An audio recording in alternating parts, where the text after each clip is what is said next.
नमस्कार। राज्यात झालेल्या विधानसभा निवडणुकीमध्ये महायुतीने मोठे यश संपादन केलेलं आहे। महायुतीतील तिन्ही पक्षाचे मिळून 230च्या वर आमदार निवडून आलेले आहेत आणि आता याच महायुती सरकारचा शपथविधी लवकरच पार पडणार आहे।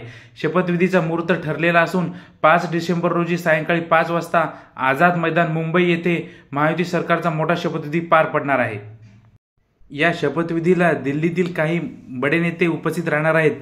त्यामध्ये स्वतः पंतप्रधान नरेंद्र मोदी, गृहमंत्री अमित शहा, केंद्रीय मंत्री राजनाथ सिंह, भाजपचे राष्ट्रीय अध्यक्ष जे.पी. नड्डा, उत्तर प्रदेशचे मुख्यमंत्री योगी आदित्यनाथ व त्याचप्रमाणे भाजप शासित राज्याचे सर्व मुख्यमंत्री व एनडीएमधील घटक पक्षाचे काही मुख्य नेते सुद्धा या शपथविधी सोहळ्याला उपस्थित राहणार आहेत। तर 5 डिसेंबरला होणाऱ्या या शपथविधी सोहळ्यामध्ये देवेंद्र फडणवीसच मुख्यमंत्री म्हणून शपथ घेतील यावर जवळपास शिक्कामोर्तब झालेला आहे आणि पूर्ण 5 वर्ष महायुतीकडून ते मुख्यमंत्री असतील हे सुद्धा फिक्स झालेलं आहे।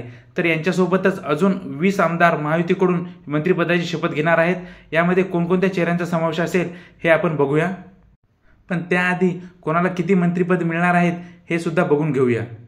तर महाराष्ट्रात एकूण 43 मंत्रिपद आहेत। तर महायुतीमधून सर्वात जास्त आमदार भारतीय जनता पार्टीचे निवडून आलेले आहेत। भारतीय जनता पार्टीचे 132, शिवसेना शिंदे गटाचे 57 तर राष्ट्रवादी अजित पवार गटाचे 41 आमदार निवडून आलेले आहेत। संख्याबळानुसार सर्वात जास्त मंत्रिपद भाजपच्या वाट्याला जाण्याची शक्यता आहे। त्यामध्ये भाजपला 21 ते 22 मंत्रिपद, एकनाथ शिंदे यांच्या शिवसेनेला 12 ते 13 तर अजित पवार यांच्या राष्ट्रवादीला 9 ते 10 मंत्रिपदे मिळण्याची शक्यता आहे। तर मंत्रिपदासाठी कोणकोणत्या पक्षातून कोणकोणते नावं चर्चेत आहे यावर एक नजर टाकूया। तर भाजपकडून देवेंद्र फडणवीस मुख्यमंत्री पदाची शपथ घेतील। त्याचप्रमाणे गिरीश महाजन, चंद्रशेखर बावनकुळे, सुधीर मुनगंटीवार, चंद्रकांत पाटील, प्रवीण दरेकर, आशिष शेलार, रवींद्र चव्हाण, मंगलप्रभात लोढा, संभाजी पाटील निलंगेकर, संजय कुटे, नितेश राणे, गणेश नाईक, राहुल कुल, शिवेंद्रराजे भोसले, गोपीचंद पडळकर, माधुरी मिसाळ, राणा जगजितसिंह पाटील, प्रसाद लाड या नावांची चर्चा आहे। तर एकनाथ शिंदे यांच्या शिवसेनेकडून स्वतः एकनाथ शिंदे हे मंत्रिमंडळात राहतील की नाही याबद्दल साशंकता आहे।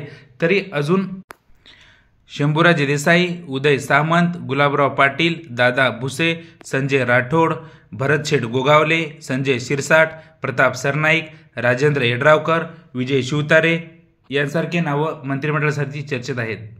तर अजित पवार यांच्या राष्ट्रवादीकडून स्वतः अजित पवार अर्थमंत्री उपमुख्यमंत्री पदाची शपथ घेतील। तर त्याचप्रमाणे छगन भुजबळ, हसन मुश्रीफ, धर्मराव बाबा आत्राम, दिलीप वळसे पाटील, धनंजय मुंडे, आदिती तटकरे, संजय बनसोडे, संग्राम जगताप, मकरंद पाटील, इंद्रनील नाईक, सुनील शेळके यांसारखी नावं राष्ट्रवादीकडून मंत्रिपदासाठी चर्चेत आहेत।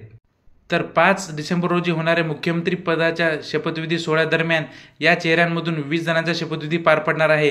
तर उर्वरित लोकांचा शपथविधी पुढच्या मंत्रिमंडळ विस्तारामध्ये पार पडेल।